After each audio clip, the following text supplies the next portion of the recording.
Hello, hello, hello. This is Sam Oser with All Real Radio. How are you doing today? I hope you are well. Eh, eh.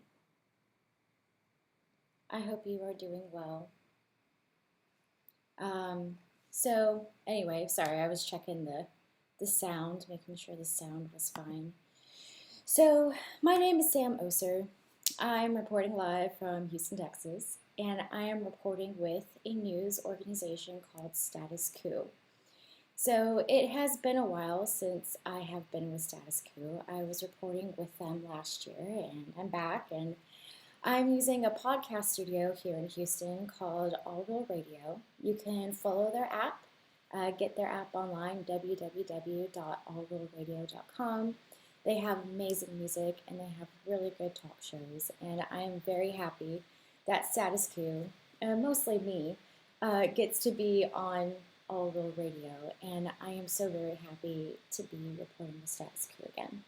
So for those of you watching on the live stream, people watching on the video are Status Coup followers. People listening through the app right now are All Real Radio followers. I definitely encourage you guys to follow each other at Status Coup, at All Real Radio. All Real Radio does a good job of focusing not just on Houston news, but national news. Status Coup is very much national, and I will talk about national news and national problems, but I will also be talking a lot about Houston. So with that said, I'm going to give you the lineup of today's conversation, and we are going to go from there. So the first thing that we're going to be talking about today is, you know that 10-year challenge that's been going on social media? Well, we're going to be doing that 10-year challenge, but with wage and profits.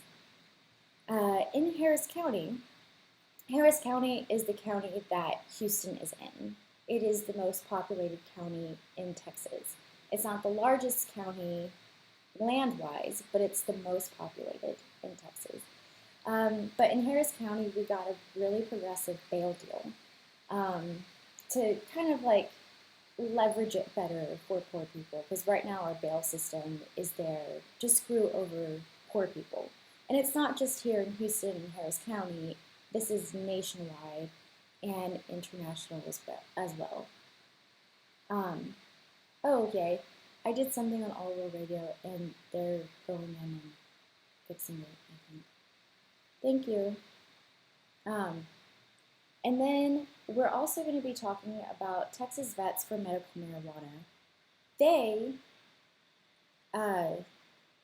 were banned from the Austin Veteran Day Parade. Austin veterans, they have their parade every year, and the Texas Vets for Medical Marijuana were banned from it. So that's great. We're also going to be talking about Karankawa Kadla. So Karankawa is the indigenous tribe in the Gulf region of Texas, and they are trying to revive their language right now. So we'll be talking about that. And then I'm setting up a white supremacist watch. So I'm really excited to talk about that.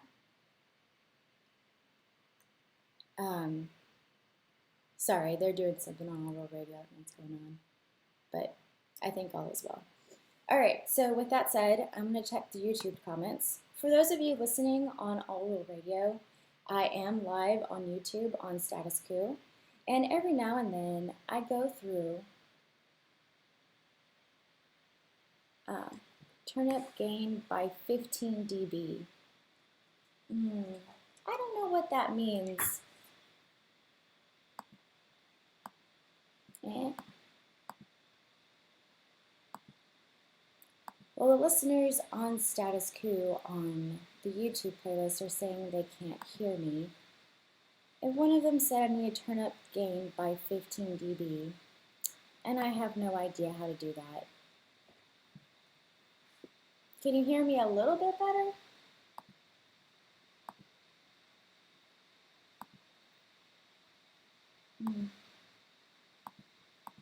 Well, I'm going to keep talking and hopefully you can hear me. Turn up volume. Turn up what volume?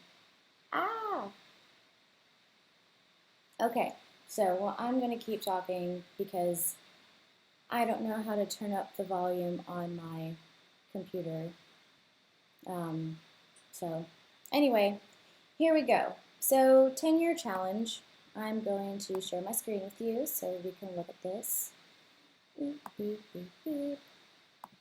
So, Texas AFL-CIO, our Texas Union, shared this, and I thought it was so much fun because it played on Facebook, social media's facial recognition stuff.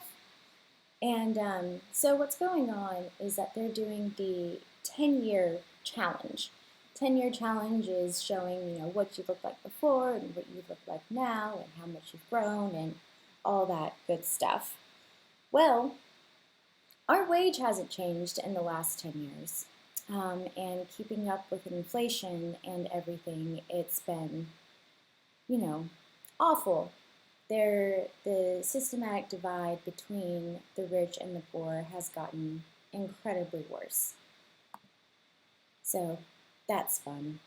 We're going to go through here and break down living wage and how it compares to the minimum wage. So people tend to confuse minimum wage as like it only being the living wage. But according to like legal terms in our government, the living wage is the amount of income determined to provide a decent standard of living, and minimum wage is the wage mandated by law to keep employees above poverty level in their area. However, the minimum wage is simply not enough to provide one with the means to live. It's not enough to cover medical, auto, or renters and homeowners insurance. With that said, shout out to Medicare for All. I hope you guys are following that closely because we absolutely need it.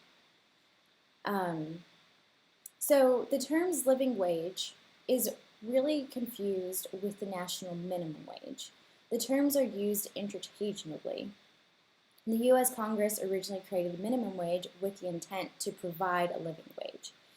I have a theory that they purposefully did not call it minimum wage, like they did not call it living wage, so that way they could use it interchangeably, because like legal systems and like legal terms, you have to really be specific on these things. So if they leave like living versus minimum, they can say, oh, minimum is living, and just use it interchangeably without any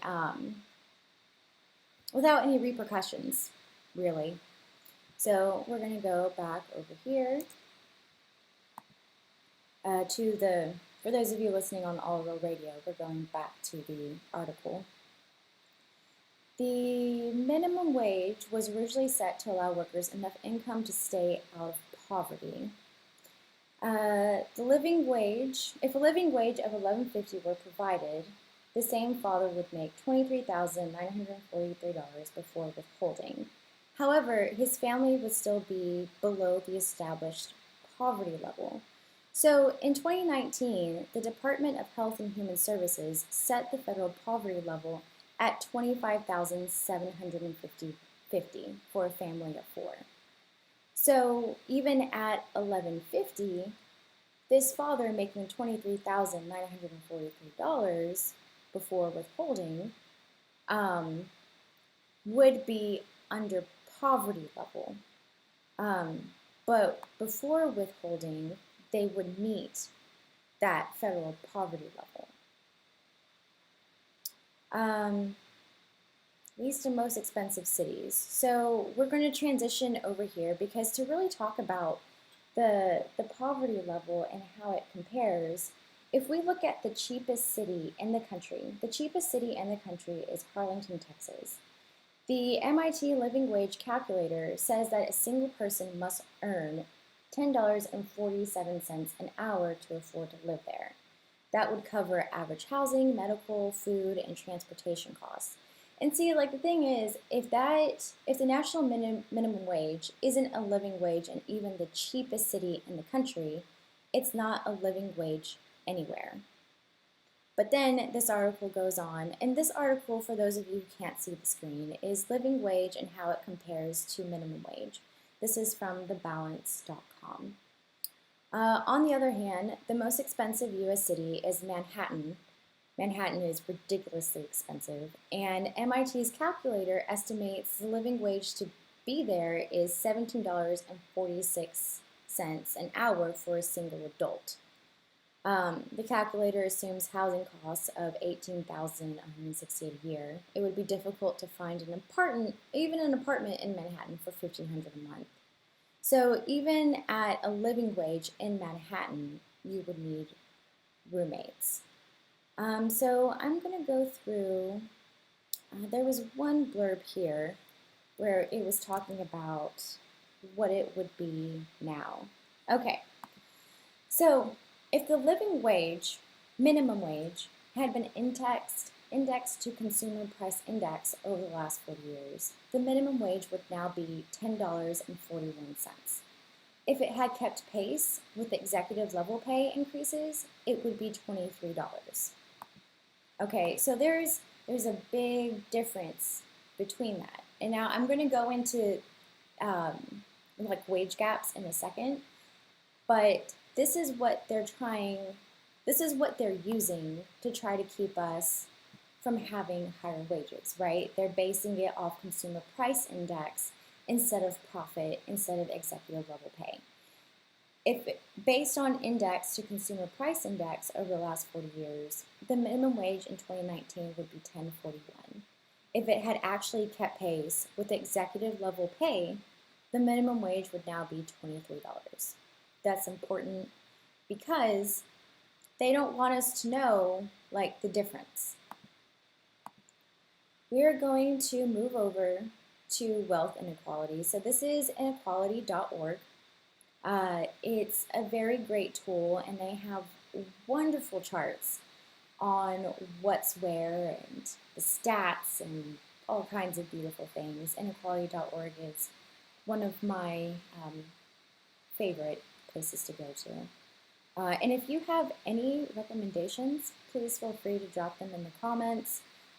For other resources, I am always open to having more. And then if there's something wrong with this resource in particular, please tell me. I did research on this and it seemed good, but if you have others that are better, I definitely want to know. Anyway, so here we are, we're talking about wage gaps. 3 men own as much as the bottom half of Americans. Would you like to take a guess at who those 3 men are? Bill Gates, Jeff Bezos, Warren Buffett. Those top 3 individuals own as much as the bottom half of Americans. Bill Gates, 97, Jeff Bezos, 160, and Warren Buffett, 88.3. Those numbers are in the billions, just FYI. Wealth concentration has spiked in recent decades. So if you're listening through the radio, at some point I do recommend you get on the live stream or follow back with Status Coup so you can see these charts, because these charts are insane. They're awful. Wealth concentration has spiked in recent decades. So here's average, here's entry. In 1982, the poorest American listed on the first annual Forbes magazine list of America's richest 400 had a net worth of $210 million in today's dollars.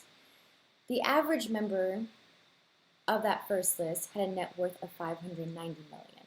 That was in 1982. In 2018, rich Americans need a net worth of $2.1 billion to enter the Forbes 400. And the average member held a net $7.2 billion, over 10 times the 1982 average. The richest American in 2018 were 31 times as much as in 1982. So back in the 1980s, Sam Walton, oh my God, I have so many rants on the Waltons.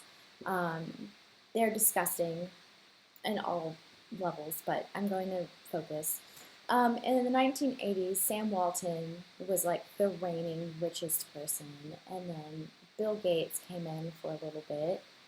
Um, and then there was the dot-com bubble that was in 1999, and dot-com was 128.5 billion. But then Jeff Bezos replaced Bill Gates in 2018 with $160 billion. Isn't that nuts? So I'm just going to keep on going with this because these truths are hard, but when we talk about minimum wage and talk about how, like, should minimum wage keep up with the consumer price index, or should minimum wage keep up with like executive pay and profits? These charts and like the stuff that I'm listing out to you is just to show you the ridiculousness in the wealth gap. I think minimum wage should take in both into account and really look at where our profits are going and how much CEOs are getting paid.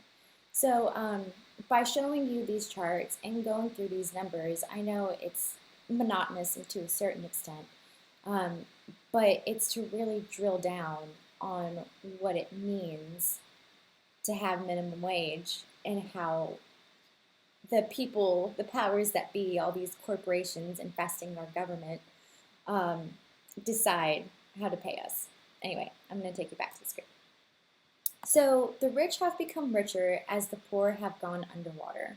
So this particular chart was really interesting for me because you can see that the bottom 40% in 1983 averaged $6,900.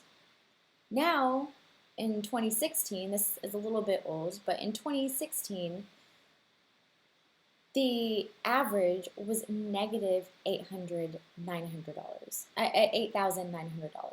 Over the past 3 decades, America's most affluent families have added to their net worth, while those on the bottom have dipped into negative wealth, meaning the value of their debts exceed the value of their assets. I mean, I don't know about you, but I got more debt than I got assets. So this goes to 2016, but it's still the same. So in 1983, the top 0.1% had averaged 43,267,000. And now in 2016, this is a big number. You ready for this? $100,811,000. I'm dyslexic with numbers, if you could not tell. The richest 5% of Americans who owns 2/3 of the wealth. Okay, so richest 5% of Americans own 2/3 of the wealth. I can't. And then, so, you know how they're always talking about stocks on TV and in the news, and how the stocks are doing well and how the stocks aren't doing well, blah, blah, blah, blah. That doesn't matter to like us normal people because the bulk of us don't own stocks. And stocks is a class privilege knowledge, right? So if you're born into a certain class demographic, you are more likely to have knowledge about these tools. If you're not born into, right, it's just like generational knowledge, right? It's really messed up, and they withhold that information. Like, that's why in school, we're taught how to do standardized testing. We're not taught basic economic structures anymore. And even if we were at one point, like, there wasn't a lot about stocks. Anyway, I'm going back over here. The richest 1% own more than half the stocks. That is crazy. This ranges from pension accounts, principal residence, stock and mutual funds, and total debt. So For those of you who can't see the chart, the total debt for the bottom 90% for the rest of us is over 70%. Yeah, that's just awful. Now, of course, we cannot talk about wealth without talking about the intersections of class and race, because when you look at our system, our capitalist system is rooted in white supremacy, right? So if you really take a moment to think about this, think about our history when this country was founded by white slave owners. The Constitution was built around white slave ownership. The economic structures put into place was done by those who were already in power, which were white men. And to be specific, white, cis, straight men. But with that said, there's the white privilege surpasses all of the intersections. Oh, except for class to a certain extent, 80-80%. Anyway, so we're going to be talking about the wealth gap now as it pertains to Blacks and the Latino community. So the racial wealth divide has grown over 3 decades. So divided by race, the white community in 1983 averaged about $110,160. In 2016, it's at $146,000. The Black community, on the other hand, in 1983, was at $7,323. And now in 2016, 500. I'm so excited I can't even do this right. Not excited about how terrible this is. It's not terrible. I'm just excited to be here. $3,500. Latino community in 1983, 4,289, and in 2016, 6,591. The median Black family, with just over 3,500, owns just 2% of the wealth of the nearly 147,000 the median white family owns. So the Black family owns just 2% of what the median white family owns. The median Latino family, with just over 6,500, owns only 4% of the wealth of the median white family. Put it, a little bit differently, the median white family has 41 times more wealth than the median Black family, and 22 times more wealth than the median Latino family. This next chart is a real doozy. This one really messed me up. Black and Latino families are twice as likely to have zero wealth. Families that have zero or negative wealth, meaning the value of their debts exceeds the value of their assets, live on the edge, just one minor economic setback away from tragedy. Black and Latino families are much more likely to be in this precarious situation. The proportion of Black families with zero or negative wealth rose by 8.5% to 37% between 1983 and 2016. The proportion of Latino families with zero or negative net worth declined by 19% over the past 30 years, but is still more than twice as high as the rate for whites. So so let's just kind of go back a little bit. When we're talking about minimum wage, living wage, and how to measure it and whatnot, we have to keep in mind that the wealth gap between the rest of us and the 1% is ginormous. It's inconceivable.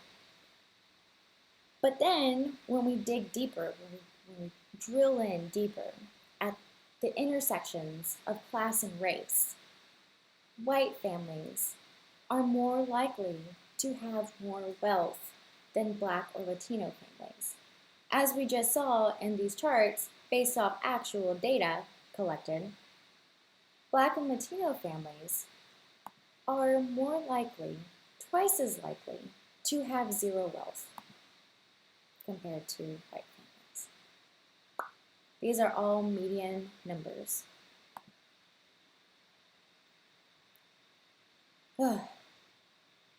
So I have a couple more stuff to go through on this topic.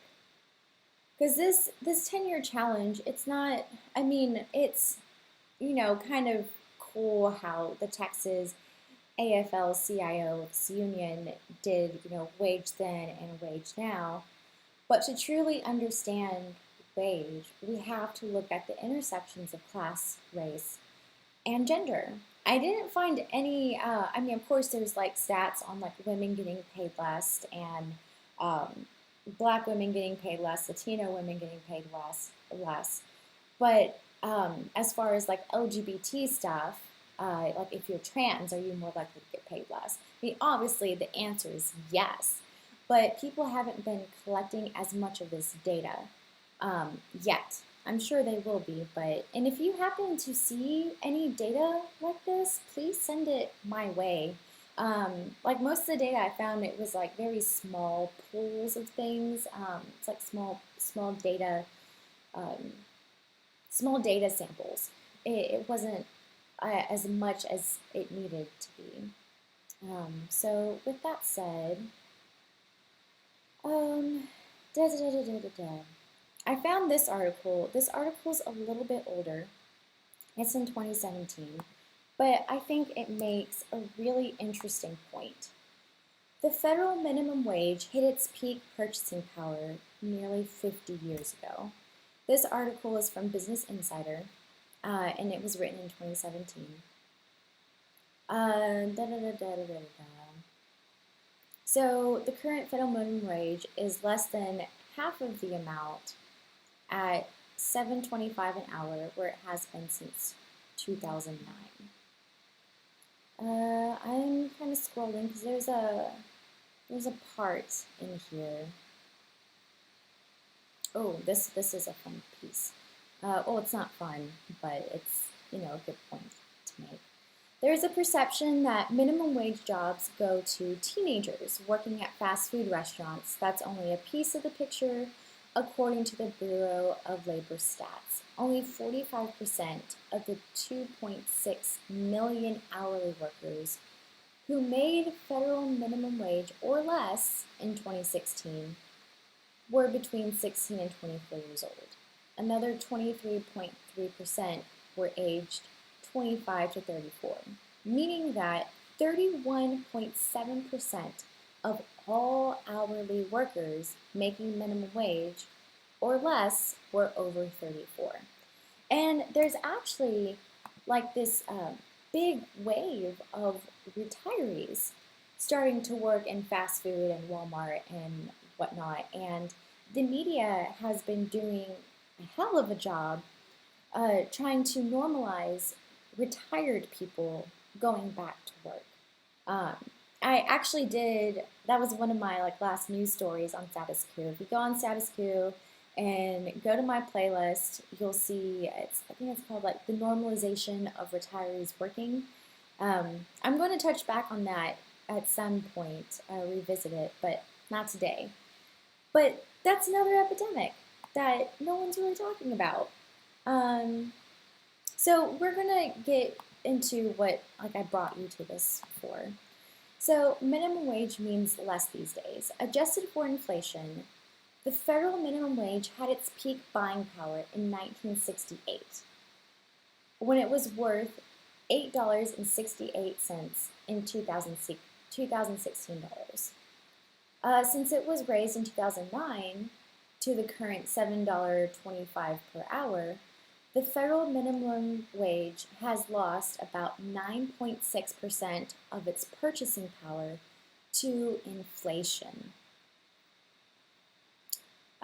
So a lot of our purchasing power is is definitely, I mean, of course, getting lost to inflation. And I think earlier this week, I was reading about pay raises. Like, when you go to your employer um, for like the end of the year review and whatnot, what should your pay raise be? And I read on, I think it was the The Economist. Yeah, I think I read it on The Economist that the inflation rate is like 2% now. I need to double check that. But whenever you go to get your raise at your corporate job or whatever job, check the inflation rate and make sure you're getting paid what the inflation rate is. Because if you're not getting paid and it doesn't match the inflation rate, you are essentially making less money, like you're getting a pay cut. So keep that in mind. Don't say I didn't tell you, because I did. All right, so we're going to go to the most low-wage workers. It is obviously not surprising that restaurant and food service industry employs the most near minimum wage workers. These are employees who make more than minimum wage in their state, but less than $10.10 an hour. The near minimum wage workers are young. Just under half are 30 or younger, mostly white, and are more likely to be female than male. This is Pew Research Center. A majority, 56%, have no more than a high school education. So, with that said, that wraps up this portion of the 10-year wage versus profits. So, I'm just going to kind of summarize, because, we went through like a shit ton of information.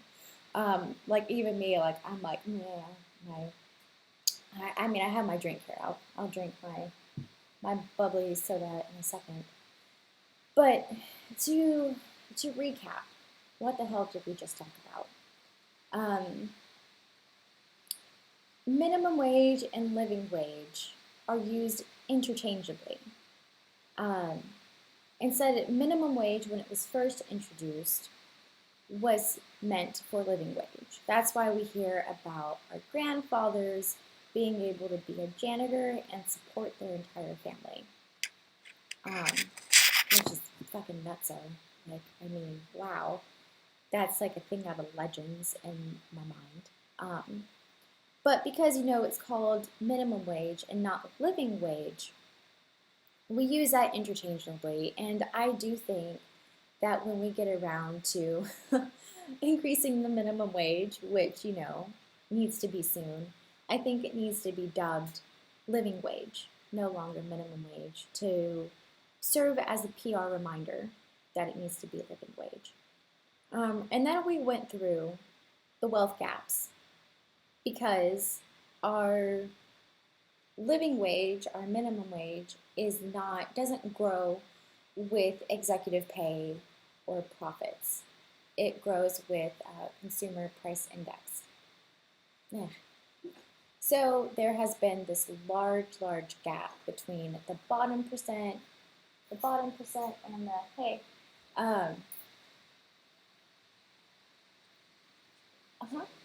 oh, yeah. Oh, okay, yeah. I was listening to the bottom percent and the, oh, thank you. Sorry, one of our managers at the station came in and kind of helped me out with sound real quick. Anyway, I'm working a lot of different instruments and stuff here, so anyway, we went through how there's like a huge gap between the Jeff Bezos of the world, the top 3 people who own so much more wealth than the bottom rest of us, and how minimum wage was actually living wage, had the most purchasing power in 1968. And we also talked about the class divide when it comes to race, about how Black and Latinos are more likely to just not have wealth compared to the rest of us. And it's systemic, right? It's meant to be that way. I'm going to come over here to the YouTube and see how things are going. Welcome back, Sam. Thank you. Jen, you look different. Did you do something to your hair? I am Sam. I am Sam Oser. Nice to see you. Nice to see all of you. I am looking for questions. Sam, you have to speak up a bit. Yeah, at some point I'm going to work on figuring out the microphone on the laptop. It can't be now, but I will do that. Um, na, na, na, na, na. I'm scrolling through comments. We just got too used to Jordan being angry. Jordan, yeah. I mean, he has every right to be angry, though, right? Like, it's all such bullshit. I say $20 an hour and 32-hour work week. You actually bring up a good point. So, um, we we've been advocating for $15 minimum wage since 2016, essentially. But that's been 4 years now. So it's not going to keep up with inflation as it should be. So instead of 15 $15 an hour, like I really think we should be considering um, 20, 23, heck, maybe even 25, because by the time we get 25 past, it's going to be too late. Oh, yeah. I'm having a problem because, like, they can't hear me here, and, like, on the laptop, they can't hear me. I've seen that. You get no notes at first, now you have notes, like if you talk over this. Yeah. Yeah. Well, they can't hear me on the laptop either. So if they're on and they can't hear you, so I could be able to do that too. It should be able to hear. Okay. Yeah. All right. Okay. All right. So anyway, getting the sound thing figured out because the sound is sound. And I am not technologically good at any of this. So we are going to move on to the Harris County bail deal. So this bail deal is really, really important because if you are charged for a misdemeanor, you go to jail while you wait for trial.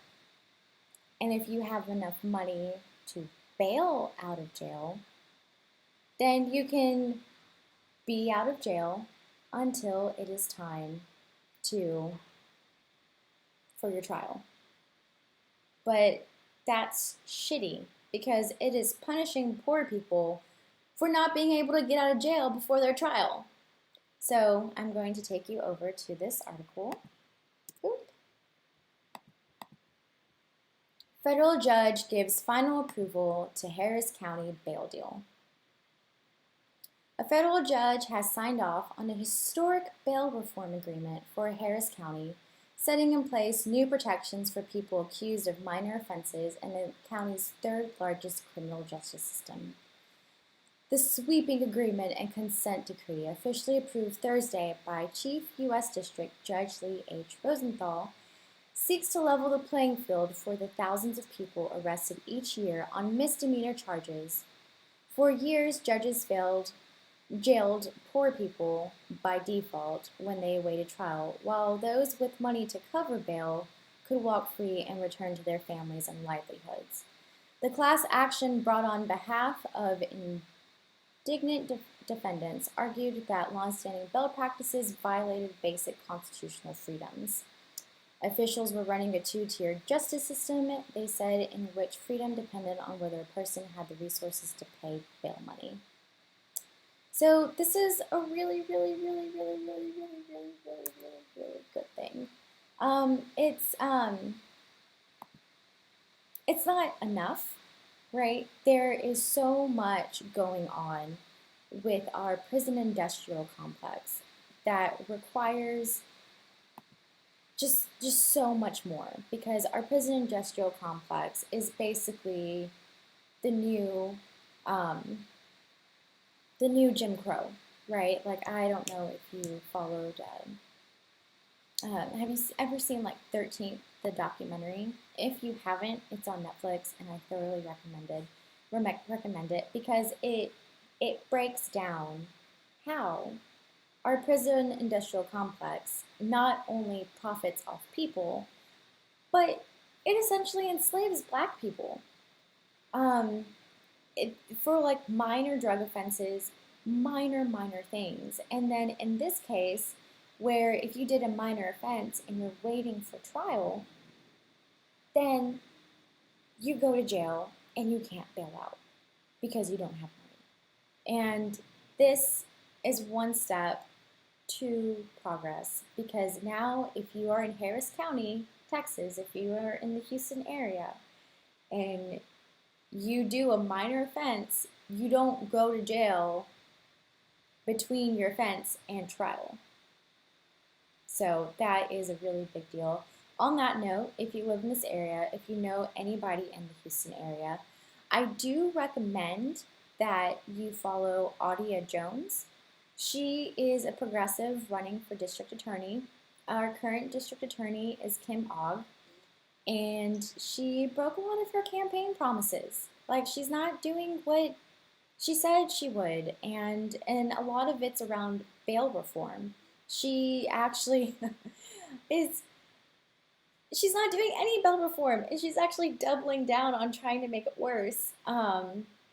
So I definitely recommend looking up Audia Jones, and if you're in the area, reaching out to her to try to help with the campaign stuff. And that's what I've got for the Harris County bail deal. Yeah, it's just crazy to me because, like, it doesn't matter if you have a pending trial, rich or poor, you should not have to be detained in a holding cell. Like, that is criminal. It's insane. Anyway, I'm still freaking out about it because it still weirds me out. Like, how was this a thing to begin with? Because, we're putting profit over people's lives, and that's why this is how it's a thing to begin with. But uh, I know how we got here, but also, like, how did we get here? Oh, that's a comprehensive history lesson for another day. So the next thing we're going to be talking about is Karankawa Kadla. Oh, wait. Yeah, let's talk about Karankawa Kadla first, and then I'll get to the vets getting banned from their own parade. Let me share my screen with you. All right, so Karankawa Kadla. This is a GoFundMe link, what you are seeing. Alex Perez, for those of you who are listening on the radio, if you look up Karankawa Kadla GoFundMe, and Kadla is Kadla, GoFundMe on Google, this will be one of the first ones to pop up. Look for the most recent one, 2019. We're going to read through this GoFundMe and why it's important. Alex Perez, which I've seen around in the community, is working hard on revitalizing the languages of his ancestors of native Texas. This has been a long-term effort of going into the study of old missionary documents of languages that are considered extinct by archaeological standards. Alex's work is to revitalize their language and to teach to all of the youth in order to breathe new life into them again. The fundraiser is for the sole purpose of pressing CDs for our language material and literary works to accompany them, to distribute them to our families, our extended tribal affiliates, and members. It is a struggle for us to fund our own education. Years ago, we lost federal recognition as we lost our language use, belief system, and culture. This effort is to bring back our identity and heal traumas of the past.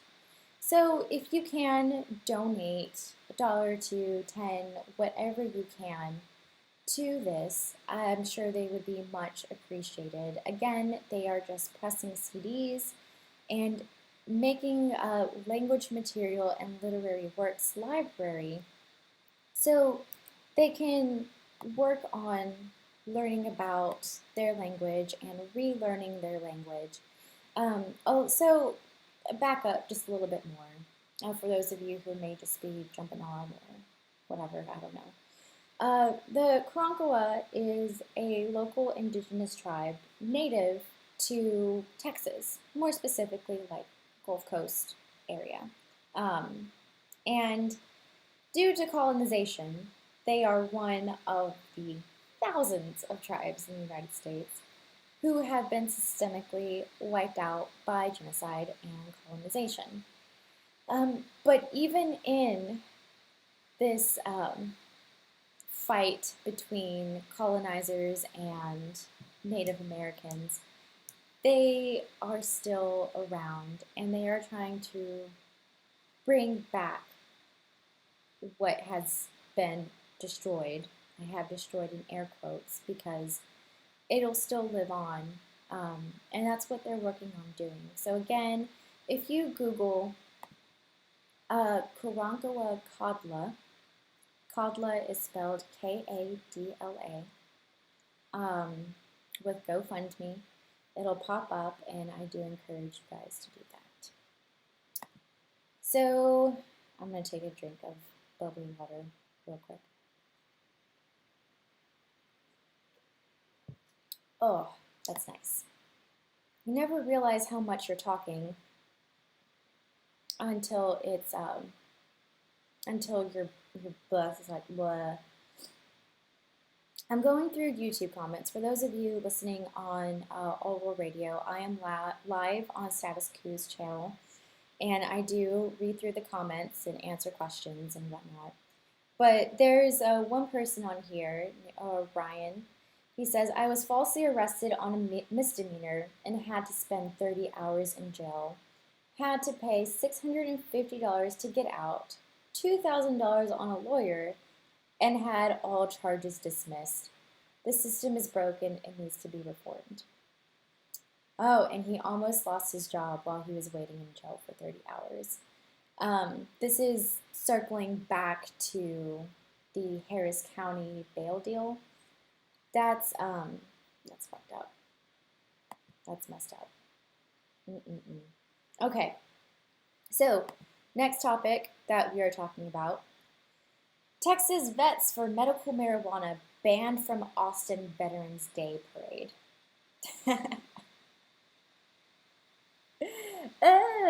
Okay, so let's talk about that for a second. For those of you on the live stream, I'm going to put you over to the article. Beep. So this article is on radio.com, KRLD Insider email. This was recent. This was last week, November 12th, 2019. Texas vets for medical marijuana banned from Austin Veterans Day Parade. This year's Veterans Day Parade in Austin was complete with war heroes, marching bands, and thousands lining Congress Avenue to watch. But 21-year-old Army vet David Bass, the founder of Texas Veterans for Medical Marijuana, found himself and his group on the sidewalk, blocked from participating. For the second straight year, the group was banned from marching behind their banner by the Austin Veterans Parade Foundation Committee. Bass says it was last year when the foundation first rejected their application. Bass says it was because they said that we are a political organization and our banner will upset people because it has the word marijuana on it.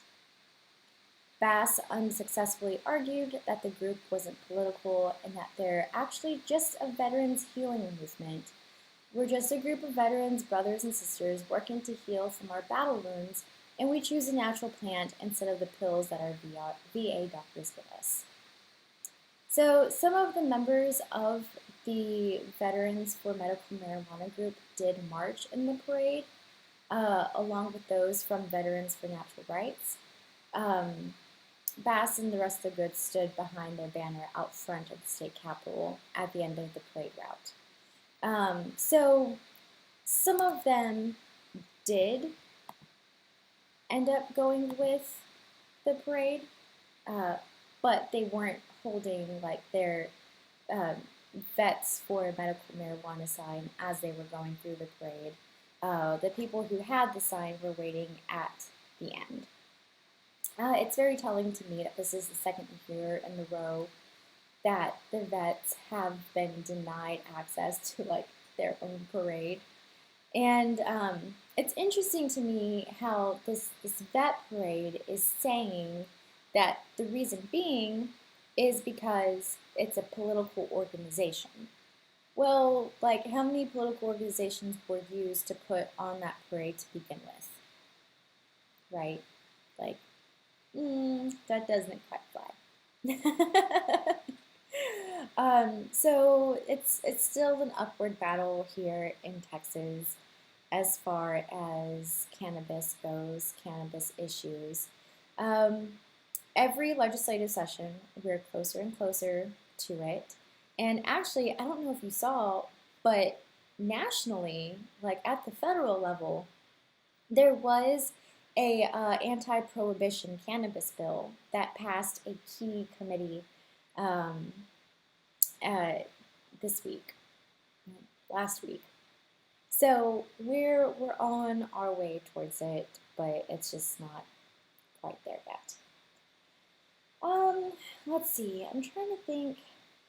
Ooh, yes, I have another thing. Before I get to that, I'm gonna check in on the comments. Ooh, nothing crazy going on. Cool, cool.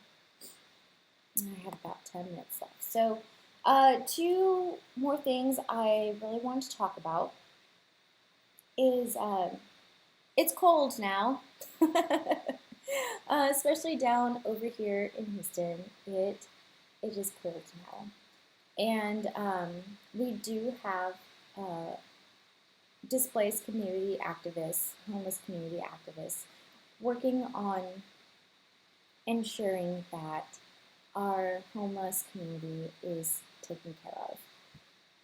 So with that said, I do have another donation link for you guys. Beep, beep, beep, beep. Just give me a moment. I'm copying and pasting and blah blah. This homeless advocate over here in Houston is wonderful. She works with Food Not Bombs, and every day our homeless community by the library gets food. Like they're fed, they're clothed, um, as like it should be, right? So I'm going to switch over here. I thought I switched, I did not. So here is the information to donate if you can.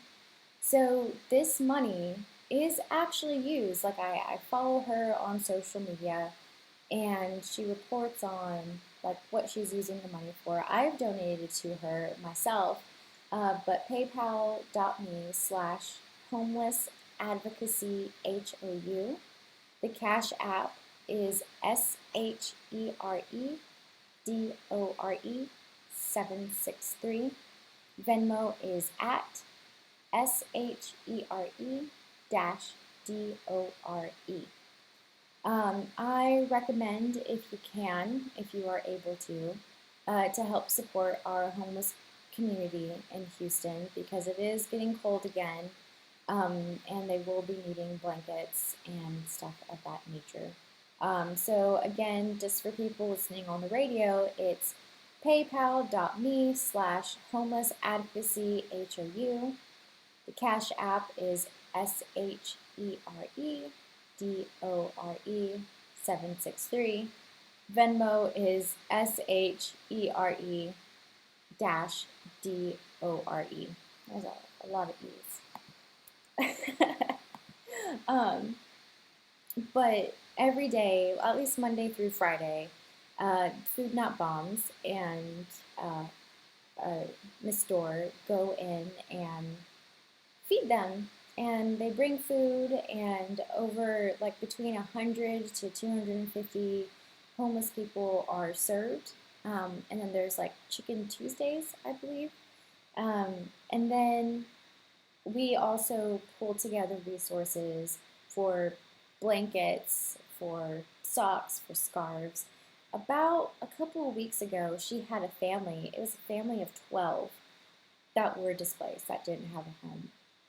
So we all pulled in money using those donation links to get them a home, or at least put them up in a motel for a little bit until they were able to do something.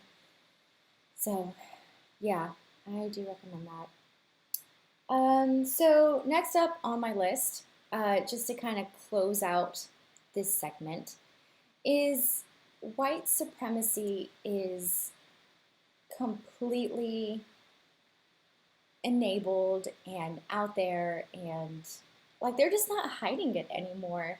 I live in a wider part of town, and they have their white supremacy symbols just open, just on their trucks, just everywhere. So I decided that why not why not like be like, this is what we're seeing in our neighborhood. This is what we're seeing in our city. If you see it, like, be aware and use it as an education tool to break down what, symbols, symbology. Symbology is amazing. Like, it's so very, very fluid in our culture. And to really break down what it is, and when you see those, to be careful, you know, judgments. And I, like to go in with like a Sharpie and like, but I'm not saying you should do that because I don't do that. But anyway, if you want to report any of the symbols or anything happening in your area, email white supremacist watch at protonmail.com. Send the location, send the timestamp, and send what it is. If you don't send those three things, like, we're not going to go in and be like, oh, this happened over here, this happened over there. People say that we should ignore it, but I don't think we should. And the reason being is because, like, they are trying to make themselves more and more prominent, and they're putting their stuff everywhere. And at least if you're aware of it, if you know where it is, you can take it down. You can do something to fight back. Because we should not be allowing their symbols to exist, to be there, to be around. And at least if we know about it, we can go and take it down. That's all I have for you for today. I am coming back over here to the YouTube channel. This whole sound thing will get better. It's my my first time back in a long while, and if you think Jordan's bad with technology, I am equally as bad. And I'm also in like a podcast studio, so I have like a screen over here with sound stuff, and then I have a soundboard over here, and then right in front of me is my laptop. So I'm having to make sure like my mic for the podcast is good, and then I'm having to make sure like you guys can hear me. So that's what's going on here. Anyway, that's all I got. You guys can follow me at Sam the Mullet. Here is your checklist. So, if you haven't already, like this live stream, become a member, follow us, join our email list, and personally, I love this new addition. Text Coup, COUP, to 474747, and you'll get breaking news text alerts and live notifications. If you're already on this text and you didn't get a live notification for today, that was like on purpose because I knew my live stream would be kind of rickety because it is my first time back after a while. Anyway, that's all I got for you, and I hope you guys have a good day.